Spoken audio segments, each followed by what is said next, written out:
تو دین کی ڈیفینیشن سمجھتے ہیں ہم.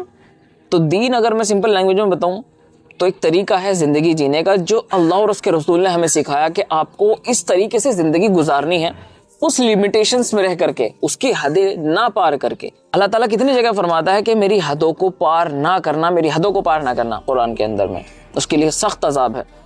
تو ہم حدیں ہی تو پار کرتے ہیں جب اپنے طریقے کو چھوڑ کر کے ہم دوسروں کے طریقے پہ چلنے لگتے ہیں, تو ہم دوسروں کا دین اختیار کرنے لگتے ہیں. آپ نے فرمایا تھا, آپ صلی اللہ علیہ وآلہ وسلم نے فرمایا تھا کہ انہی میں سے لوگ اٹھائے جائیں گے جو جس کا طریقہ اختیار کرے گا, جس کی مشابہات اختیار کرے گا. اللہ تعالیٰ نے ایک پورا سسٹم بنایا اس پوری دنیا کے لیے, اس پوری دنیا کے انسانوں کے لیے ایک سسٹم, ایک مینجمنٹ بنایا, ایک رول اینڈ ریگولیشنز بنائے, گائیڈ لائنز بنائے. ان تمام کو فالو کرنا ہی دین ہے. وہی ہمارا دین ہے جو اللہ اور اس کے رسول نے ہمیں سکھا دیا. اللہ تعالیٰ نے فرمایا قرآن میں کہ ہم نے اس دین کو تمہارے پر جو ہے مکمل کر دیا, پرفیکٹ کر دیا ہے. اب نہ تو ہم اس میں سے کچھ نکال سکتے ہیں, نہ اس میں کچھ ایڈ کر سکتے ہیں. اگر ہم نے اس میں سے کچھ نکالنے کی کوشش کی تو ہم کافر ہو جائیں گے, یعنی ہم نے انکار کر دیا دین کا, تو ہم دین سے ہی نکل جائیں گے. اور اگر ہم نے اس میں کچھ انکلیوڈ کرنے کی کوشش کی, فار ایگزامپل ہم کوئی بھی ایسی بدعتیں ہوتی ہیں جو ہم قرآن اور حدیث سے ثابت نہیں ہوتے اور وہ اعمال کرنے پہ لگ جاتے ہیں, تو وہ بدعت میں چلا جاتا ہے. آپ صلی اللہ علیہ وسلم نے فرمایا کہ ہر وہ نیا کام جو آپ کے دین میں نہیں تھا, آپ نے انوویٹ کیا, ایجاد کیا نیا کام کوئی بھی جو اللہ اور اس کے رسول سے ثابت ہی نہیں, نہ ان کی پرمیشن ہے, تو پھر بھی ہم وہ اعمال کر رہے ہیں. اس کا مطلب ہے کہ تم بدعت میں چلے گئے, اور ہر بدعت جو ہے گمراہی ہے, اور گمراہی آپ کو جہنم تک لے جاتی ہے. تو یہ چیز بہت ہی زیادہ سیریس ہے اگر ہم اسے سمجھے, کیونکہ شیطان کو تو بہت زیادہ خوشی ہوتی ہے, کیونکہ لوگ جو ہے بدعت جو ہے وہ ثواب کی طرح کرتے ہیں, ثواب کی نیت سے کرتے ہیں بدعت جو ہے لوگ, اور وہ بدعت میں چلے جاتے ہیں. فار ایگزامپل میں قرآن خوانی کروا رہا ہوں, آپ صلی اللہ علیہ وسلم نے اپنی زندگی میں اتنے سارے جنازے پڑھائے, لیکن کبھی کسی کے جنازے پر آپ صلی اللہ علیہ وسلم نے کوئی آیت, کوئی رکوع, کوئی قرآن نہیں بخشوایا. اور ہم سمجھتے ہیں کہ ثواب کی نیت سے کر رہے ہیں ہم. فار ایگزامپل اگر میں آپ سے کہنے لگوں کہ جو ہے آپ فجر کی نماز پڑھنے جائیں اور اس میں 2 کی جگہ 4 رکعت پڑھیں, آپ کہیں گے نہیں یار میں بالکل نہیں پڑھ سکتا یار, یہ تو پاسبل ہی نہیں ہے, کیونکہ اللہ اور اس کے رسول کا حکم ہے ہی نہیں. اللہ تعالیٰ نے تو 2 رکعت بتائی, تو 2 ہی پڑھیں گے.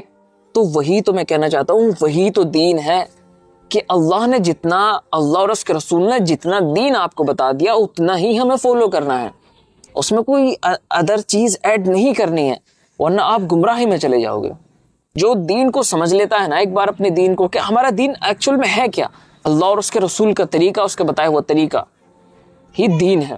جس طرح سے میں کہنے لگوں کہ آپ نماز میں جو ہے 2 سجدوں کی جگہ 3 سجدے کرنے لگو, تو بے شک آپ نہیں کرو گے, کیونکہ پاسبل ہی نہیں ہے بھائی. تو اسی طرح سے میں کہتا ہوں کہ جو آپ اعمال کر رہے ہیں اس کو ویریفائی کریے, اور اگر ہمارے دین میں وہ ایگزسٹ کرتے ہیں کہیں بھی تو اس کو جاری رکھیے, کنٹینیو رکھیے. اگر نہیں کرتے تو اس کو نکال کے پھینک دیجیے. ہر وہ چیز اپنے اندر سے نکال کے پھینک دو جو اللہ اور اس کے رسول صلی اللہ علیہ وآلہ وسلم نے ہمیں نہیں سکھائی. کیونکہ ہم جو اس دنیا میں آئے ہیں وہ اپنی آخرت کے لیے آئے ہیں, نہ کہ ان چیزوں میں پڑھنے کے لیے کہ تو غلط ہے, تو غلط ہے, وہ غلط ہے, یہ غلط ہے. اپنے آپ کو ٹھیک کر لو, سب ٹھیک ہو جائے گا. انڈرسٹینڈ؟ بابا آدم علیہ السلام سے لے کر کے, بابا آدم علیہ السلام کو بھیجا دین لے کر کے, اور اس میں نئے نئے ایڈیشنز کرتے گئے. اللہ تعالیٰ نے ایڈیشنز بھیجے, نئے نئے نبی بھیجے, رسول بھیجے, ان کے ذریعے سے دین کو بڑھاتے گئے.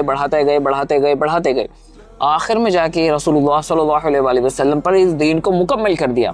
یہی وجہ ہے کہ رسول اللہ کو آخر میں بھیجا, ورنہ اگر شروعات میں ہی رسول اللہ کو بھیج دیا ہوتا اللہ تعالیٰ نے, تو دین تو وہیں کمپلیٹ ہو جانا تھا پھر.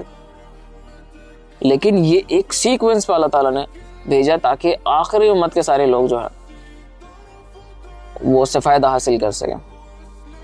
تو دین کو سمجھ لیا ہے, تو اب آپ کو ویریفائی کرنا ہے, پڑھنا ہے, اسٹڈی کرنی ہے اپنی دین کی, اور اس کو ویریفائی کرنا ہے اپنے اندر. جو بھی ہماری چیزیں جو ہمارے دین نہیں سکھاتا وہ ایڈوپشن ہم نے کی ہوئی ہے, تو اس کو نکال کے پھینک دو, اور وہ چیز ایڈوپٹ کرو جو اللہ اور اس کے رسول ہمیں سکھاتے ہیں. تو وہی دین ہے, اپنے دین کو فالو کرو. دوسرے کے دین فالو کرو گے تو دوسروں میں شامل ہو جاؤ گے. واللہ اعلم.